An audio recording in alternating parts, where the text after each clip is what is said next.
tahimik muna tayo. Hindi mo kailangan ng sigaw. Hindi mo kailangan ng musika na nagpapaangat ng emosyon. Ang kailangan mo ngayon ay katotohanan. 2026 ay hindi darating para pasayahin ka. Hindi ito taon para magpasikat.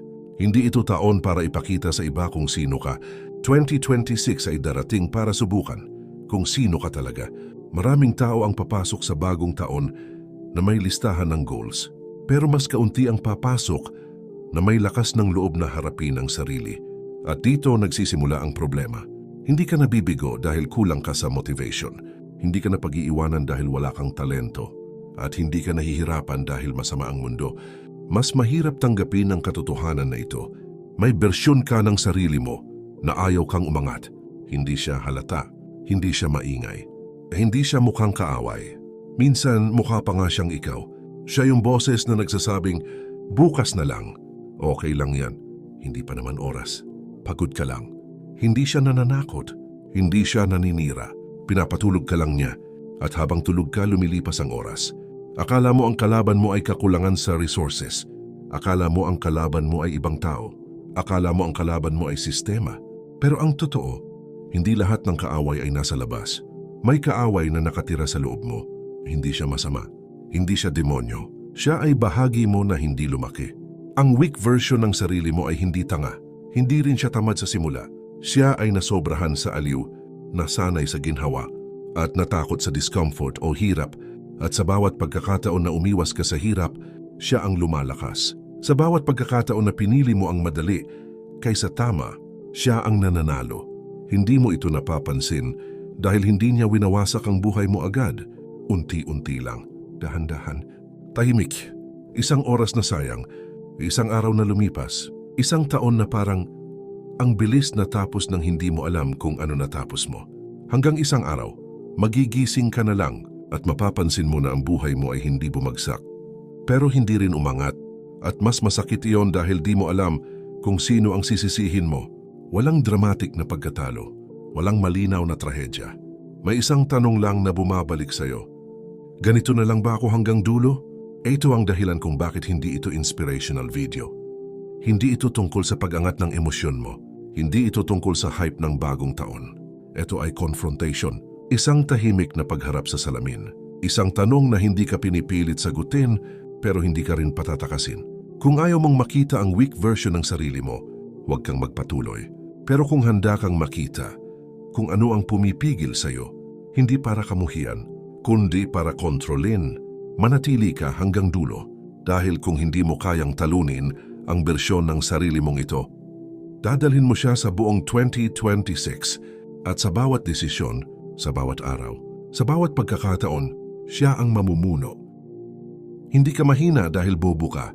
Hindi ka rin mahina dahil kulang ka sa talino. Maraming matatalino ang talo sa sarili nila. Maraming may alam pero walang direksyon. Kaya linawin natin ito. Ang weak version ng sarili mo ay hindi kakulangan sa utak. Ito ay kakulangan sa pagharap. Ang weak self ay hindi palaging mukhang problema. Madalas mukha siyang reasonable, marunong siyang magpaliwanag, magaling siyang magbigay ng dahilan, at kadalasan kapani-paniwala siya. Kapag kailangan mong gawin ang mahirap, sasabihin niya, hindi pa naman kailangan ngayon. Pagod ka, pahinga muna. May mas magandang timing. At dahil mukhang logical, akala mo tama, pero pansinin mo, hindi niya sinasabi na huwag mong gawin. Sinasabi lang niya na mamaya na. Dito nagsisimula ang pagkatalo. Ang weak self ay may iisang ugat, iwas sa discomfort. Hindi dahil hindi mo kaya ang hirap, kundi dahil ayaw mo sa pakiramdam nito. Ayaw mo sa kaba, ayaw mo sa tahimik na pagod. Ayaw mo sa pakiramdam na wala kang kasiguraduhan. Kaya naghahanap ka ng kapalit. At dito pumapasok ang distraction. Hindi dahil masama ang phone, hindi dahil masama ang pahinga, kundi dahil ginagamit mo sila bilang takas. Isang scroll, isang video, isang maliit na aliw. At habang aliw ka, tahimik na namamatay ang momentum. Ang weak self ay addict sa distraction. Dahil distraction ang pumapatay sa tanong na ayaw niyang sagutin. Mga tanong tulad ng, ano na ba talaga ang ginagawa ko sa buhay ko? May direksyon pa ba ito? O nagpapalipas lang ako ng araw? Mas madaling tumingin sa screen kaysa tumingin sa sarili. At kapag dumating ang usapan ng responsibility, doon mo siya tunay na makikilala. Ang weak self ay galit sa responsibility. hindi dahil tamad siya, kundi dahil alam niya kapag tumanggap ka ng responsibilidad, wala ka ng ibang masisisi.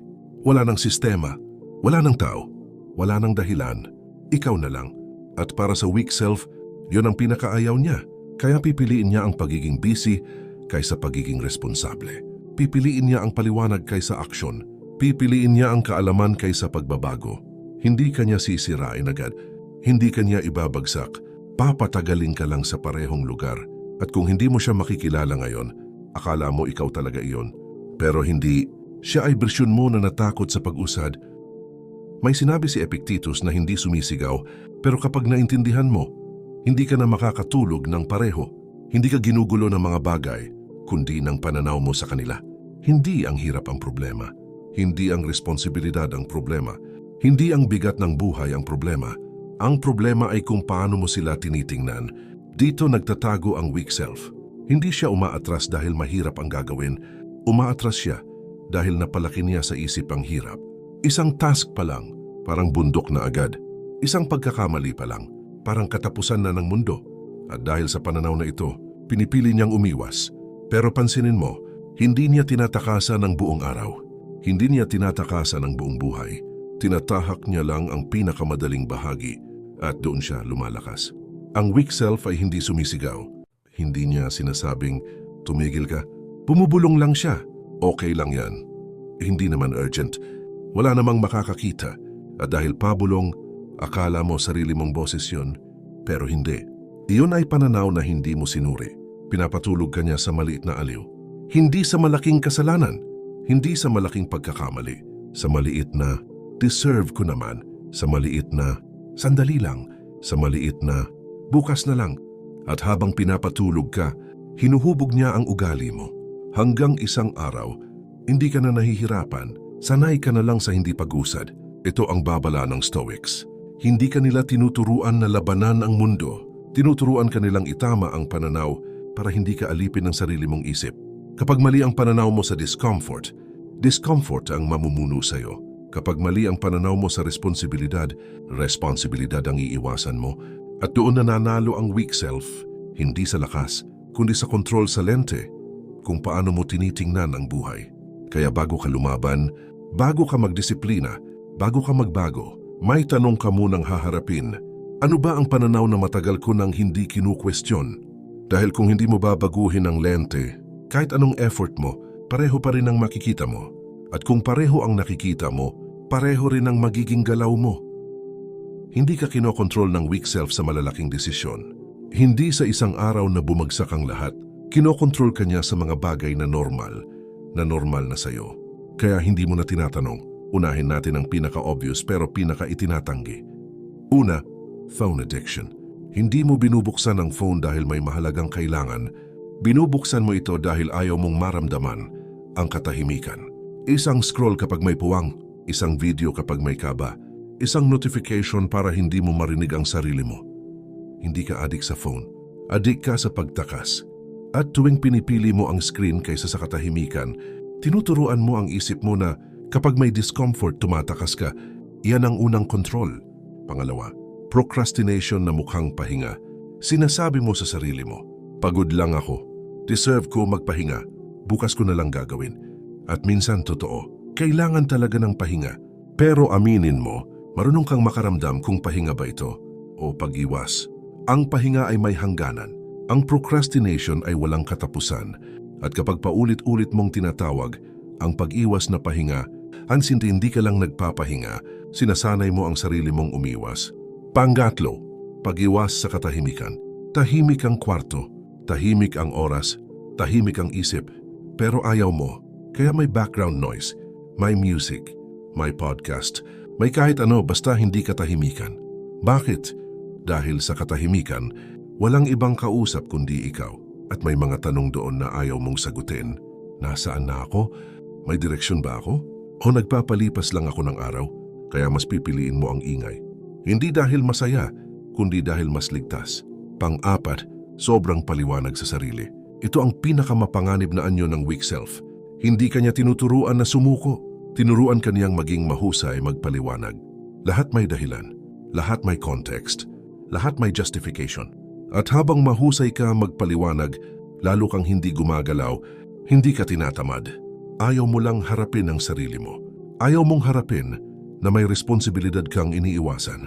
Ayaw mong harapin na may kakayahan kang hindi mo ginagamit. Ayaw mong harapin na ikaw ang may hawak at ikaw rin ang pumipigil. At dito nagiging malinaw ang kontrol ng weak self. Hindi ka niya sinasakal, hindi ka niya tinatakot. Pinapadali niya ang buhay mo hanggang sa lumiit ito. May isang konsepto na hindi ka tinatakot pero hindi ka rin pinapalusot. Hindi ito masama sa simula. Hindi ito kaaway na sisirain. Ito ay bahagi ng sarili na kailangang disiplinahin. Kapag ang sarili ay walang disiplina, hindi ka niya dadalhin sa kasalanan agad. Dadalhin ka niya sa sobrang aliw. Aliw na walang limitasyon. Pahinga na walang hangganan. Pagpapaliban na walang katapusan. Hanggang sa ang buhay mo ay puno ng ginagawa pero kulang sa direksyon. At dito nagiging malinaw ang problema. Aliw ang pinili mo kaysa responsibility. Hindi dahil masama ka, hindi dahil wala kang pananampalataya, kundi dahil mas madali ang aliw kaysa pananagutan, mas madali ang scroll kaysa tahimik na pag-iisip, mas madali ang pahinga kaysa harapin ang obligasyon, mas madali ang paliwanag kaysa paninindigan. At sa bawat pagkakataon na pipiliin mo ang aliw, may isang bagay kang iniisang tabi. Ang responsibility mo sa oras, ang responsibility mo sa katawan mo, ang responsibility mo sa kakayahan mo. Hindi ka tinatamad. Hindi ka rin suwail sa malinaw na paraan. Unti-unti ka lang nagiging pabaya sa ipinagkatiwala sa iyo. At ang delikado rito, sanay na tayo sa ganitong uri ng pagkatalo. Dahil wala itong ingay, walang kasalanang lantad, walang mali na obvious, walang sisigaw na itigil mo. May isang tanong lang na tahimik na bumabalik. Kung ibinalik sa iyo ang araw na ito, ganito mo pa rin ba ito gugugulin? Ang sarili na hindi dinidisiplina ay palaging hahanap ng dahilan para umiwas. Pero ang taong may disiplina, kahit pagod, kahit tahimik, kahit walang makakakita, pinipili ang responsibilidad hindi dahil madali, hindi dahil masarap sa pakiramdam, kundi dahil alam niya may pananagutan siya sa sarili at sa may likha. At dito nagtatagpo ang stoicism at pananampalataya. Pareho silang nagsasabing, hindi ka alipin ng nararamdaman mo. Hindi ka alipin ng aliw, hindi ka alipin ng impulse. Ikaw ay tagapamahala. At ang tanong ngayon ay simple, pero mabigat. Sino ang pinapaupo mo sa trono araw-araw? Ang sarili mong kagustuhan o ang konsensya mo? Maraming tao ang pumapasok sa bagong taon na may maling inaasahan. Iniisip nila na darating ang isang araw na magigising sila na wala na ang weak self. Wala na ang katamaran, wala na ang pag-iwas, wala na ang takot. Parang may pindutan na pipindutin at tapos na ang laban. Pero dito nagkakamali ang karamihan. Hindi namamatay ang weak self. Hindi siya kaaway na pinapatay. Hindi siya sakit na ginagamot. Hindi siya parte na pinuputol. Siya ay bahagi ng pagkatao na kailangang pamahalaan. Kahit ang pinakadisiplinadong tao ay may araw na ayaw bumangon. May sandaling gusto niyang umiwas. May oras na gusto niyang pumili ng madali. Ang kaibahan lang, hindi siya pinapaupo sa trono. Ang weak self ay parang anino. Hindi mo siya maalis, pero hindi rin niya kailangang mamuno. Nandyan siya kapag may liwanag. Nandyan siya kapag may direksyon. Pero kung saan ka nakaharap, doon siya nahuhulog. Kapag ang hinaharap mo ay aliw, lumalaki ang anino. Kapag ang hinaharap mo ay responsibilidad, nananatili lang siya sa likod. Ito ang stoic truth na hindi popular pakinggan. Hindi ka nagiging malakas dahil wala ka ng kahinaan. Nagiging malakas ka dahil hindi mo na sinusunod ang kahinaan. Hindi mo sinisira ang weak self. Pinapailalim mo siya sa discipline. Discipline hindi bilang parusa, kundi bilang istruktura. Istruktura na nagsasabing, hindi lahat ng gusto mo susundin mo. Hindi lahat ng pakiramdam mo paniniwalaan mo. At dito natatapos ang drama. Hindi mo kailangan ng galit sa sarili. Hindi mo kailangan ng matinding emosyon. Ang kailangan mo ay pang-araw-araw na pamumuno sa sarili. Tahimik, paulit-ulit, hindi napapansin ng iba. Dahil ang tunay na laban ay hindi kung mawala ang weak self, kundi kung sino ang may hawak ng manibela araw-araw. May isang malinaw na aral si Marcus Aurelius na madalas hindi nauunawaan. Para sa kanya, ang lakas ay hindi pagsabog. Hindi ito sigaw. Hindi ito galit. Ang lakas ay kakayahang huminto. Huminto bago magsalita. Huminto bago umiwas. Huminto bago sumunod sa bugso ng pakiramdam. Ito ang mastery over impulse. Ang impulse ay mabilis. Walang isip. Gusto ng agarang ginhawa. Ang discipline ay mabagal, tahimik, pero may direksyon. At sa araw-araw, hindi ka tinatanong ng buhay kung ano ang nararamdaman mo. Tinanong ka lang kung sino ang masusunod. Kapag pagod ka, may impulse na magpahinga, kahit wala ka pang nagagawa. Kapag nabagot ka, may impulse na maghanap ng aliw kahit hindi mo kailangan. Kapag nasaktan ang ego mo, may impulse na ipagtanggol ang sarili kahit mali ka. At dito pumapasok ang Stoic. Hindi niya pinipigilan ang impulse sa pamamagitan ng emosyon. Pinipigilan niya ito sa pamamagitan ng pagpili, tahimik na pagpili. Hindi ito ang oras. Hindi ito makakatulong. Hindi ito ang dapat kong sundin. Walang drama, walang sermon sa sarili. Desisyon lang. Ito ang dahilan kung bakit sinabi ni Marcus Aurelius sa diwa ng kanyang mga sulat na ang tao ay hindi alipin ng nangyayari sa kanya, kundi ng kung paano siya tumutugon. Hindi mo kontrolado ang pagod. Hindi mo kontrolado ang tukso. Hindi mo kontrolado ang unang emosyon, pero kontrolado mo ang susunod na galaw. At doon nahahati ang weak self at strong self. Ang weak self ay sumusunod sa unang bugso. Ang strong self ay naghihintay ng isang sandali. Isang sandali na parang wala lang, pero doon nabubuo ang karakter. Hindi mo kailangang maging perpekto. Kailangan mo lang maging present sa desisyong ginagawa mo. At sa bawat pagkakataon na hindi mo sinunod ang impulse, kahit maliit lang, hindi ka naging bayani, pero naging pinuno ka ng sarili mo. Maraming tao ang nagkakamali sa itsura ng lakas. Iniisip nila na ang malakas ay maingay. Palaban, mabilis mag-react, pero kung titingnan mo ng mabuti, ang galit ay hindi lakas. Ang galit ay kawalan ng kontrol na nagmamadaling maglabas ng sarili. Ang taong galit ay hindi namumuno. Siya ang pinamumunuan ng emosyon, ng ego, ng sandali. Ito ang dahilan kung bakit sinabi ng mga Stoic at paulit-ulit na pinatunayan ng buhay. Ang lakas ay hindi galit, ito ay kontrol. Kontrol sa bibig kapag gusto mong magsalita. Kontrol sa kamay kapag gusto mong umiwas. Kontrol sa isip kapag gusto mong tumakas sa aliw. Hindi ibig sabihin nito na wala kang nararamdaman. Ibig sabihin nito, hindi ka alipin ng nararamdaman mo. Ang weak self ay umaasa sa galit para gumalaw. Kailangan niya ng emosyon para kumilos. Kaya kapag wala ang galit, wala rin ang aksyon. Pero ang strong self ay hindi naghihintay ng emosyon. Kumikilos siya kahit tahimik, kahit walang gana, kahit walang makakakita. At dito nagkakaroon ng malinaw na linya. Ang galit ay mabilis. Ang kontrol ay mabagal.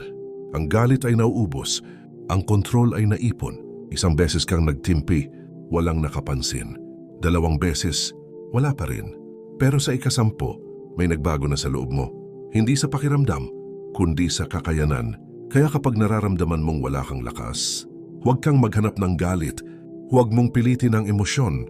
Maghanap ka ng isang maliit na kontrol. Isang hindi sa tukso. Isang sige sa responsibilidad. Isang sandaling katahimikan bago ka sumagot. Yun ang tunay na lakas. Tahimik. Hindi cinematic. Hindi ka hanga-hanga sa mata ng iba. Pero sapat para ilagay ang weak self sa likod. Kung saan siya dapat. Ang weak self ay nananalo araw-araw dahil wala kang sistemang sinusunod. Kaya ang strong self ay hindi nakadepende sa motivation. Depende siya sa sistema. Hindi ka gigising sa umaga at maghihintay ng inspirasyon. Hindi ka gagawa ng malalaking hakbang dahil bigla kang nagkaroon ng gana, kundi dahil may proseso ka. Ito ang 5 core Stoic systems na makakapagpatibay sa iyo. Number 1, morning discomfort. Kahit maliit. Bago pa magising ang mundo, gumawa ka ng isang maliit na aksyon na kumakalaban sa ginhawa mo. Hindi kailangan malaki. Hindi kailangan dramatic. Isang push-up, isang malamig na tubig sa pagligo, isang minuto ng katahimikan bago tumakbo sa trabaho. Ang mensahe, ako ang may hawak ng katawan ko at ng isip ko. Kahit maliit, ito ang unang patunay na hindi ka alipin ng weak self. Number 2, scheduled silence. Tahimik na sandali sa araw. Walang phone, walang ingay, walang aliw. Minsan 5 minuto lang, minsan 10. Ang layunin ay makinig sa sarili. Makilala ang bulong ng weak self. Makita kung saan ka sumusuko sa sarili mo. Sa katahimikan, lumalakas ang kontrol. Dito nakikita ang ugat ng galaw ng isip mo, hindi ang aksyon ng katawan mo. Number 3. Controlled speech. Bago magsalita, huminto. Bago mag-react, huminto. Kontrol sa wika, kontrol sa emosyon. Hindi sinasabi na hindi ka magsalita. Sinasabi lang na huwag mo hayaang ang impulse ang mamuno. Ang weak self ay nagsasalita bago isipin. Ang strong self ay nag-iisip bago magsalita. Number 4. Delayed pleasure. Huwag palaging sundin ang unang bugso ng aliw. Gusto mo ng social media? Sandali. Gusto mo ng comfort food? Sandali. Gusto mo ng kasiyahan ngayon? Sandali. Ang mensahe, hindi lahat ng gusto ko ay susundin ko. Hindi lahat ng aliw ay kailangan. Ang weak self ay addict sa aliw. Ang strong self ay may control sa aliw. Number 5. Nightly self-audit. Bago matulog, suriin ang sarili. Ano ang ginawa mo ngayon? Sinusunod ba ang impulse o control? Saan ka nanalo? Saan ka talo? Hindi para sa pagmumura sa sarili. Hindi para sa guilt. Para lang malaman kung sino ang tunay na namuno sa araw mo, ikaw o ang weak self. Kapag pinagsama ang 5 sistemang ito, hindi mo na kailangan ng hype. Hindi mo na kailangan ng inspirational quote sa umaga. Hindi mo na kailangan ng dramatic na motivation. Ito ang tunay na kalaban mo, ang sarili mo. At ito rin ang tunay na paraan para manalo, araw-araw tahimik at consistent. Ang strong self ay boring, ngunit consistent. Hindi mo siya mapapansin sa unang tingin. Hindi siya dramatic, hindi siya palaging may energy o hype. Ngunit paulit-ulit siyang nananalo sa tahimik na paraan. Sa bawat push-up sa umaga, kahit pagod ka. Sa bawat sandali ng katahimikan, kahit abala ka. Sa bawat huwag sumunod sa impulse, kahit gusto mo. Ang weak self ay dramatic, ngunit paulit-ulit na talo. Sumisigaw sa simula, maraming emotion, maraming dahilan, maraming paliwanag. Ngunit pagkatapos ng ilang oras o araw, nandyan pa rin sa parehong lugar, pareho pa rin ang desisyon, pareho pa rin ang direksyon. Ang strong self ay tahimik, walang panggagahasa sa damdamin, walang papuri sa sarili, walang kabiguan sa ibang tao. Ngunit sa bawat araw, unti-unti niyang natatalo ang weak self. Hindi sa pamamagitan ng galit, hindi sa pamamagitan ng hype, hindi sa pamamagitan ng instant gratification, kundi sa pamamagitan ng paulit-ulit na kontrol, paulit-ulit na pagpili, paulit-ulit na pamumuno sa sarili. Sa huli, ang difference ng weak at strong self ay hindi dramatic, hindi makikita ng iba. Makikita mo lang sa katahimikan ng gabi, sa reflection ng sarili. Ngayon, ako ang namuno, hindi ang impulse ko, hindi ang takot ko, hindi ang comfort ko. Maraming tao ang pumapasok sa bagong taon na iniisip ang susunod nilang goal, plano o achievement. 2026, kailangang magka-job. 2026, kailangan kong magbawas ng timbang. 2026, kailangan kong mag-invest. Pero ang tanong ng Stoics ay hindi iyon. Sino ka sa bawat desisyon mo? Hindi goal ang habol. Hindi numero ang kailangan mong abutin. Hindi checklist ang magtatakda kung malakas ka o hindi. Ang kailangan ng 2026 mula sa iyo ay identity. Hindi ka nagiging bagong tao sa isang araw. Hindi ka nagiging malakas sa isang linggo. Kailangan mong maging mas tahimik, mas nakatuon sa aksyon kaysa sa papuri. Mas matibay, hindi sa pisikal kundi sa isip at konsensya. Hindi mo kailangan ipakita ang lakas mo. Hindi mo kailangan ipagmalaki kung gaano ka determined. Kailangan mo lang huwag ipagkanulo ang sarili mo. Huwag umalis sa prinsipyo mo. Huwag sumuko sa bulong ng weak self. Huwag ipalampas ang pagkakataon na pumili ng tama kahit maliit. Ang bawat maliit na desisyon ay patunay, ako ang namumuno, hindi ang takot ko. At sa tahimik na paraan, sa paulit-ulit na pagpili, dadalhin ka nito sa identity ng taong malakas sa sarili, hindi sa mata ng iba, kundi sa mata ng sarili mo. Hindi mo kailangang ipakita ang lakas mo, hindi sa trabaho, hindi sa kaibigan, hindi sa social media. Hindi mo kailangan iparamdam sa iba kung gaano ka kalakas o gaano ka kadeterminado. Ang lakas ng isang tao ay hindi nakikita ng mata ng iba. Makikita lang ito sa tahimik na pagpili, sa paulit-ulit na disiplina, sa araw-araw na pamumuno sa sarili. Ang weak self ay palaging naghahanap ng audience. Palaging dramatic, palaging gusto ng validation. Ang strong self ay tahimik, walang papuri, walang galaw para makuha ang atensyon ng iba. At dito pumapasok ang pangalawang linya, kailangan mo lang huwag ipagkanulo ang sarili mo. Huwag kang lisanin sa unang tukso. Huwag kang sumunod sa unang aliw. Huwag kang tumakas sa discomfort. Hindi ito madali. Hindi ito exciting. Ngunit ito ang paraan para ang weak self ay manatiling nasa likod at ang tunay mong sarili ay lumago. Sa bawat desisyon, sa bawat sandali, kung pipiliin mo ang control kaysa impulse, kung pipiliin mo ang responsibilidad kaysa dahilan, kung pipiliin mo ang tahimik na consistency kaysa dramatic na aksyon, ito ang identity shift. Hindi ka nagiging ibang tao. Nagiging mas totoo ka lang sa sarili mo. Tahimik, matibay.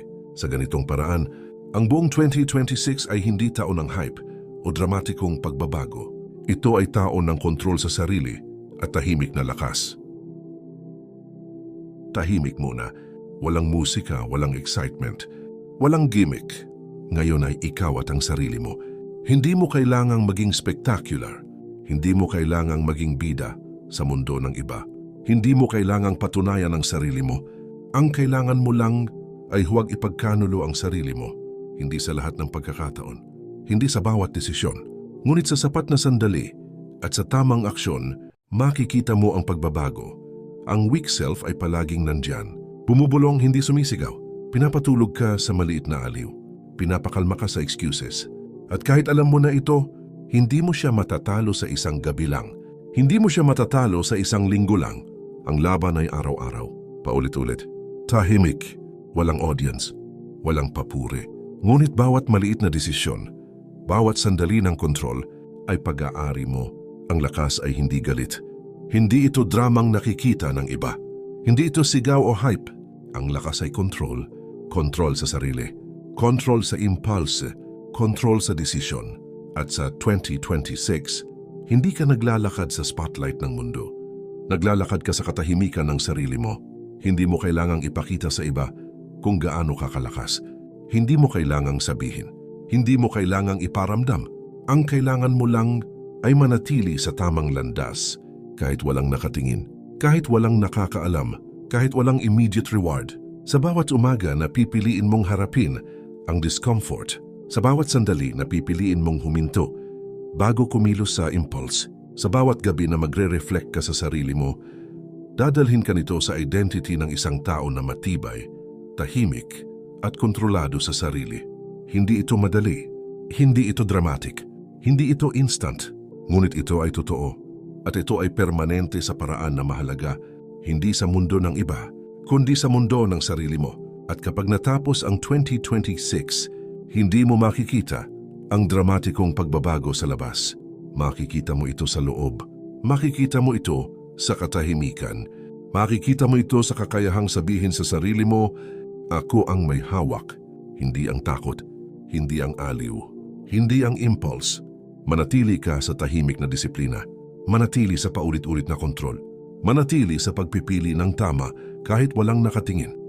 At doon, sa katahimikan, doon mo mararamdaman ng lakas na hindi nakikita ng iba, hindi sinusubaybayan ng mundo, ngunit naroroon sa loob mo. Sa 2026, hindi ito para sa papuri. Hindi ito para sa hype. Ito ay para sa sarili mo. Tahimik, paulit-ulit, matibay,